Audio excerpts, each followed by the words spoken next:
Pernah gak sih kamu nonton drakor tapi malah jatuh cinta sama karakter cowok yang bukan pemeran utama? Nah, itu namanya second lead syndrome. Meskipun udah super perhatian, sabar, dan rela ngelakuin apa aja, tapi ujungnya tetap gak dapet juga. Video kali ini akan bahas 7 second lead di drakor yang bikin gregetan. Kita mulai dari yang paling baru, Pyo Ji-ho dari drakor Head Over Heels. Pyo Ji-ho itu definisi dari cowok baik dengan segudang perhatian. Bukan cuma sama cewek yang dia suka aja, tapi juga ke semua orang. Bahkan ke cowok yang jelas-jelas berstatus sebagai saingan beratnya. Dia itu cowok yang sabar, perhatian, kalem, dan gak banyak bicara. Tapi, seluruh perasaan yang dia punya, itu bisa kelihatan dengan jelas dari perlakuannya. Perhatian yang Pyo Ji-ho berikan, itu benar-benar dari hati. Terasa tulus. Meskipun bukan tipe yang romantis, tapi perlakuannya itu konstan, tetap ada, dan gak pernah berubah. Dia udah suka sama Park Song A itu sejak lama, tapi Pyo Ji-ho gak pernah maksain perasaannya. Cowok itu cuma terus ada dan melakukan semua hal yang dia bisa untuk cewek yang dia cinta. Tapi sayangnya, meski udah melakukan semua hal yang dia bisa, Pyo Ji-ho tetap bukan pilihan utama. Padahal semua penonton itu setuju kalau dia berhak untuk merasa dicintai juga. Nomor 2, ada Kim Tae-sung dari drakor Lovely Runner. Kim Tae-sung itu definisi dari cinta pertama yang gagal untuk menjadi cinta terakhir. Berusaha untuk membantu dan terus ada menemani cewek yang dia cinta. Meskipun tahu kalau dia gak pernah benar-benar punya kesempatan untuk bisa memperjuangkan perasaannya. Apalagi waktu dia tahu siapa sih saingan utamanya. Tapi Kim Tae-sung tetap bertahan. Cowok itu gak pernah pergi dan benar-benar ngejauh. Karena menurutnya gak butuh alasan yang besar untuk terus ada di samping Im Sol. Kim Tae-sung itu definisi dari cowok yang berhasil untuk merelakan asal cewek yang dia cinta itu bahagia. Karena dia gak pernah minta untuk dipilih, bahkan sejak awal. Cinta menurut Kim Tae-sung itu sederhana, bahkan terlalu sederhana. Cukup hadir, menjaga, dan merelakan.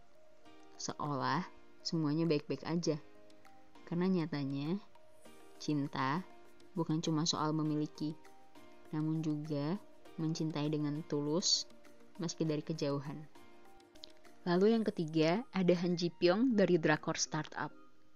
Han Ji Pyong adalah definisi dari cowok yang mencintai secara ugal-ugalan.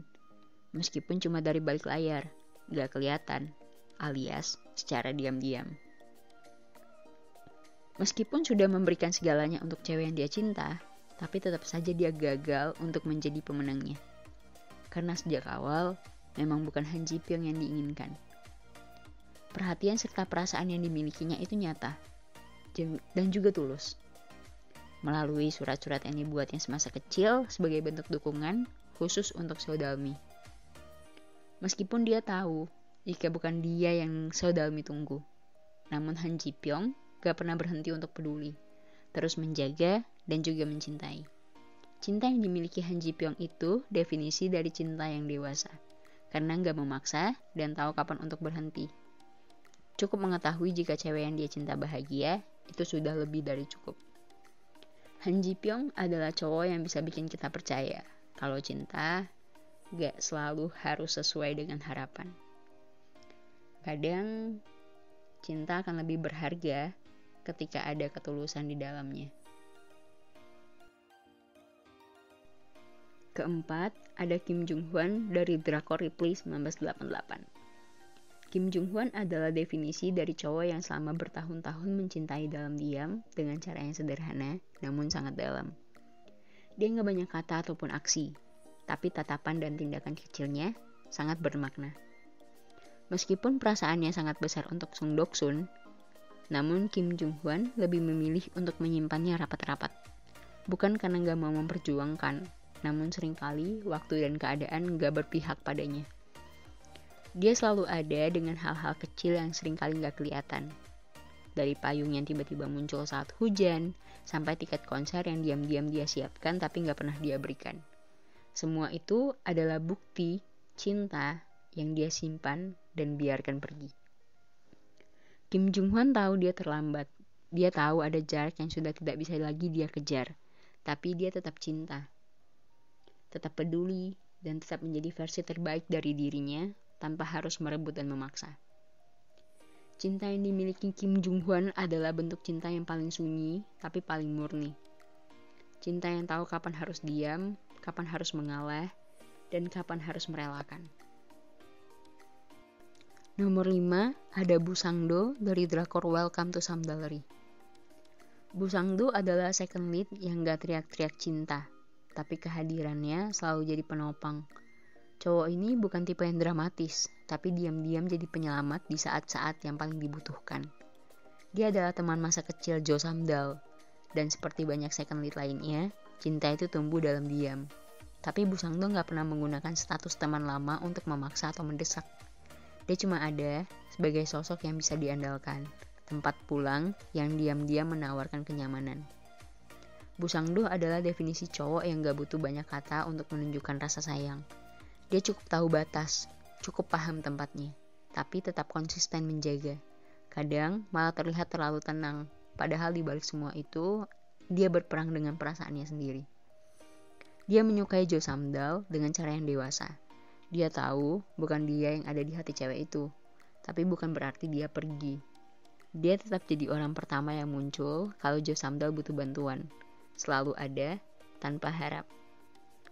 Cinta yang Bu Sang-do punya itu lembut, gak memaksa, dan justru karena itulah kita sebagai penonton jadi merasa sakit hati karena dia terlalu baik untuk disia-siakan.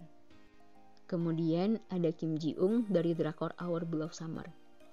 Kim Ji-ung adalah definisi dari cinta dalam diam yang terlalu dalam. Dia bukan cuma sahabat dari pemeran utama, tapi juga orang yang diam-diam menyimpan rasa selama bertahun-tahun, dan sayangnya gak pernah benar-benar bisa mengungkapkan. Sebagai sutradara yang jago menyembunyikan perasaan di balik kamera, Kim Ji-ung juga terlalu pandai menahan diri. Dia selalu melihat dari balik layar, bukan cuma secara profesional, tapi juga secara emosional. Perasaannya terhadap Ko Kyung-soo selalu dia tahan, karena dia tahu cinta itu gak selalu harus dimiliki. Kim Ji-ung bukan tipe cowok yang frontal atau terburu-buru, tapi setiap tatapannya ke Ko Kyung-soo itu penuh makna. Cara dia mendengarkan, cara dia memperhatikan dari jauh, semua itu jadi bukti kalau dia cinta, tapi memilih untuk gak merebut. Karakter Kim Ji-ung bikin kita bertanya-tanya, kenapa cowok sebaik itu gak pernah dapat kesempatan? Padahal dia selalu ada, selalu mendukung dan mencintai Ko Kyung-soo tanpa syarat. Tapi karena dia tahu siapa saingannya, dan karena dia gak mau merusak hubungan persahabatan mereka, Kim Ji-ung memilih untuk diam. Cinta versi Kim Ji-ung itu elegan, mencintai dalam diam, tapi tetap mendoakan. Yang terakhir, ada Han So-jun dari drakor True Beauty. Han So-jun adalah second lead yang paling bad boy di luar, soft boy di dalam. Dari luar, dia terlihat dingin, cuek, dan kadang agak kasar. Tapi begitu kamu lihat lebih dalam, kamu bakal sadar kalau dia adalah salah satu karakter paling hangat dan penuh cinta. Han So-jun mencintai Lim Ji-kyung dengan cara yang tulus. Gak ribet, gak banyak drama, dan gak memaksa. Bahkan ketika dia tahu Ju-kyung cinta sama orang lain, dia gak ngejauh. Dia tetap jadi pelindung, tetap jadi penghibur, tetap jadi tempat pulang. Meskipun dia tahu, dia bukan pilihan. Dia selalu ada dalam momen-momen krusial. Saat cewek itu down, saat kehilangan percaya diri, saat dunia seakan menghujat, Han So-jun lah yang datang pertama kali. Bukan cuma datang, tapi juga berdiri paling depan untuk ngejagain. Cinta Han So-jun itu tragis, tapi hangat. Dia mencintai Lim Ju-kyung dengan penuh rasa hormat. Gak pernah nyalahin keadaan, gak pernah menyalahkan Lim Ju-kyung yang gak bisa balas perasaannya. Han So-jun adalah contoh bahwa cowok yang terlihat paling kuat di luar bisa jadi yang paling rapuh di dalam. Karena nyatanya cinta dalam diam tanpa pamrih itu yang paling indah sekaligus menyakitkan. Itulah 7 second lead di drakor yang sukses bikin penonton greget, patah hati, dan emosi. Kalau menurut kamu, siapa di antara mereka bertujuh yang paling bikin kamu pengen protes ke penulisnya? Komen di bawah ya. Sampai jumpa di video berikutnya.